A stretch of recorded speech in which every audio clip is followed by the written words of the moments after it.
Bonjour à tous les étudiants. Je donne dans cette vidéo la suite des chapitres de l'amortissement. Donc le point C, comptabilisation des amortissements. Ce qu'il faut savoir, c'est que les amortissements sont constatés lors de l'inventaire à la clôture de l'exercice. Donc ils font partie des travaux d'inventaire. Leur comptabilisation met en jeu deux types de comptes. Des comptes d'actifs créditeurs pour corriger au bilan la valeur des immobilisations, des comptes de charges pour constater au CPC la dotation de l'exercice, la charge de l'exercice à la clôture de l'exercice. Donc les comptes d'amortissement, le plan comptable nous donne la liste des comptes d'amortissement qui correspondent aux actifs immobilisés. Donc les numéros de ces comptes correspondent aux comptes concernés. L'amortissement des immobilisations, par exemple, le compte 28, il correspond au compte 228, au poste 228, immobilisation incorporelle. Donc, on insère le chiffre 8 entre le premier et le deuxième chiffre du compte concerné pour avoir le compte de l'amortissement. Et les comptes de charge, le CPC, la classe 6 nous donne la liste des dotations de l'exercice aux amortissements. Donc tous les comptes, tous les éléments de l'actif amortissable ont des comptes de dotation qui les correspondent. Le poste dotation financière, donc, sont les dotations aux amortissements des primes de remboursement des obligations. Là, elles ont un caractère un peu leur nature diffère de l'amortissement des immobilisations. Vous allez voir ça dans le cours de la fiscalité. Par contre, le compte 6591, il est utilisé lorsque la dépréciation, lorsque la diminution de la valeur suivie par le bien est due à une cause exceptionnelle, à une cause qui n'est pas courante. Je donne un petit exemple. À la fin de l'exercice 2010, c'est-à-dire au 31 2010, avant inventaire, on extrait de la comptabilité de l'entreprise Arama les informations suivantes. Donc, il y a désignation des éléments amortissables. Deuxième colonne, leur date d'acquisition. Donc, cette date, elle est importante pour calculer le cumul des amortissements, la valeur d'origine, la durée d'utilisation et le mode d'amortissement qui est constant ou linéaire pour les trois premiers éléments et qui est dégressif pour le matériel informatique. Calcul des dotations aux amortissements de l'exercice 2010 et les écritures au journal de l'entreprise. Donc, je calcule les dotations aux amortissements. L'amortissement des frais de constitution, c'est la valeur d'origine que multiplie le taux, 25%, c'est-à-dire 1 sur 4. 1 sur la durée d'utilisation, ça donne 25% et la dotation annuelle, il est de 10 000. La même chose pour l'amortissement des constructions. Je prends la valeur d'origine, je multiplie par le taux qui correspond à la durée d'utilisation. Ça me donne l'annuité d'amortissement annuelle à inscrire dans le journal en fin de l'exercice 2010. Pour l'amortissement des matériels de transport, là aussi c'est la même chose. Je prends la valeur d'origine, je multiplie par 1 sur 5, c'est-à-dire 20%. Ça me donne la dotation annuelle à passer dans le journal au 31-12-2010. Pour l'amortissement des matériels informatiques, alors là il s'agit d'un amortissement dégressif. Je prends le temps normal 1 sur 5, ça fait 20%, et je multiplie par 2 le coefficient donné par l'administration fiscale, ça donne une annuité d'amortissement de 120 000. Alors au journal, à la date du 31-12-N, il faut passer les critères suivants. Débiter le compte 61-91, dotation de l'exercice aux amortissements des immobilisations en non-valeur d'un montant de 10 000. Et puis, créditer le compte d'actifs amortissement des frais préliminaires des montants correspondants en libellé dotation de l'exercice. Le même jour, il faut passer les critères suivants. Débiter le compte 61-93 DEA des immobilisations corporelles, le total, et créditer les comptes amortissement des comptes déconstruction, amortissement du matériel de transport et 28-35 amortissement d'immobilier et matériel de bureau, 120 000, 120 000, 120 000. En libellé, c'est la dotation de l'exercice. Voyons maintenant la présentation des amortissements dans le bilan. Je rappelle, c'est un bilan d'une entreprise là, qui nous donne dans la première colonne le brut, c'est la valeur d'origine, la valeur d'entrée, la première inscription au bilan, elle reste. Deuxième colonne, c'est l'amortissement et provision. Donc, ce qui concerne l'actif immobilisé, ce sont les amortissements. Par contre, les provisions, elles concernent l'actif circulant.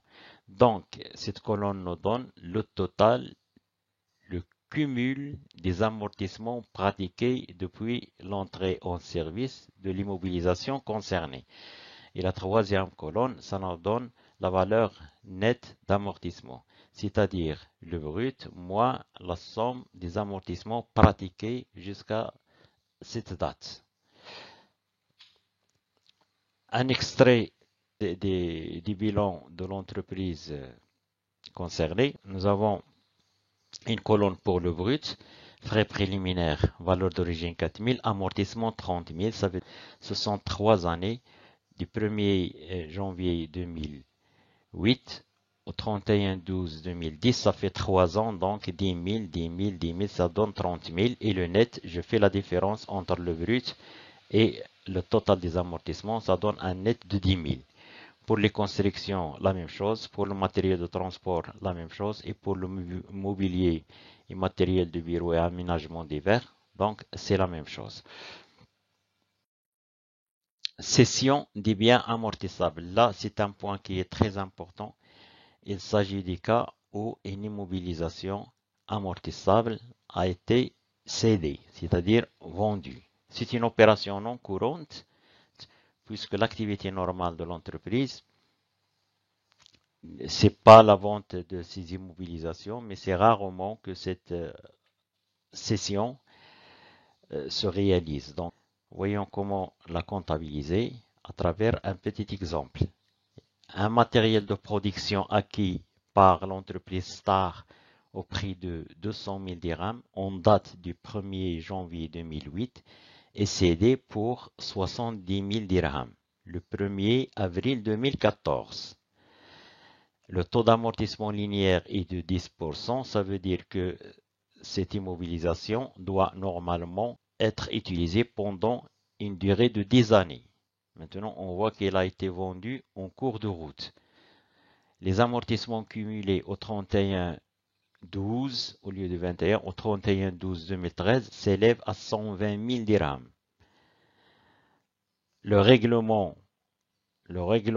a été effectué 50% par chèque bancaire et le reste à crédit. Enregistrer la cession et la sortie du matériel au journal de l'entreprise. À rappeler que les amortissements cumulés au 31-12-2013 s'élèvent à 120 000, c'est-à-dire 2008, 2009, 2010, 2011, 2012 et 2013, 6 années d'amortissement que multiplie le taux de 10%, donc 6 fois 20 000, ça donne 120 000. L'enregistrement comptable de cette opération doit se faire en 2 étapes. La première étape, c'est la constatation de la cession, le jour même de la réalisation de cette opération. Donc, je débite un compte de trésorerie actif selon le mode de paiement et c'est 50% par chèque. Donc, je débite le compte chèque en portefeuille de 35 000 et le reste, c'est à crédit, donc créance sur cession d'immobilisation. Créance sur cession d'immobilisation, c'est 3 481 35 000. Par le crédit de compte produit de cession des immobilisations corporelles, donc 75-13 d'un montant de 70 000. Produit de cession des cessions des immobilisations corporelles, c'est un produit non courant. Il ne correspond pas à l'activité normale de l'entreprise, c'est exceptionnel, c'est non courant. Deuxième étape, c'est la constatation de la sortie du bilan des biens cédés. Donc le bien a été cédé il faut le sortir des bilans. Il a été vendu, il a été transféré à une autre personne, donc il faut le faire sortir des bilans. Voilà les écritures qu'il faut passer pour cette opération.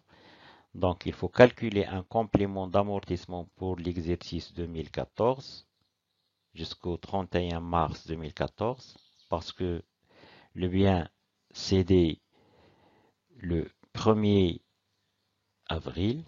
Donc, il faut compter l'amortissement du 1er janvier 2014 au 31 mars 2014, c'est-à-dire 3 mois d'amortissement. Donc, le 31/12/2014, il faut débiter le compte 61,93 DEA des immobilisations corporelles d'un montant de 5 000 qui correspond à l'amortissement complémentaire de 3 mois. Et le compte d'actifs 28,33 amortissement des installations techniques, matériel et outillage d'un montant de 5 000. Puis la comptabilisation de la valeur nette d'amortissement du matériel cédé.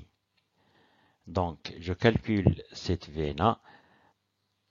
Le cumul des amortissements jusqu'au 31/12/2013, c'est 120 000, plus l'amortissement complémentaire de 3 mois, ça donne un total de 125 000.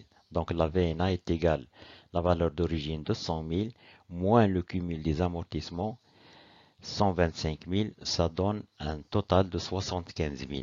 Donc, cette VNA, c'est une charge qu'il faut inscrire dans le compte 6513 VNA des immobilisations corporelles cédées. 75 000 et le compte 2833 amortissement des immobilisations techniques et matérielles. Il faut le débiter du total des amortissements, du cumul des amortissements, 125 000 pour le solder, sachant bien que c'est un compte créditeur. Et je crédite le compte 2332 matériel et outillage d'un montant de 200 000, la valeur brute. Donc pour solde des matériels cédés. Donc par cette inscription, je solde le compte matériel et outillage et le compte amortissement des immobilisations techniques, matériel et outillage. Le compte 6513 VNA des immobilisations corporelles cédées, il est inscrit en charge comme contrepartie du compte produit des cessions des immobilisations corporelles, inscrit en date du 1er 4 2014. Donc, merci et à la prochaine vidéo.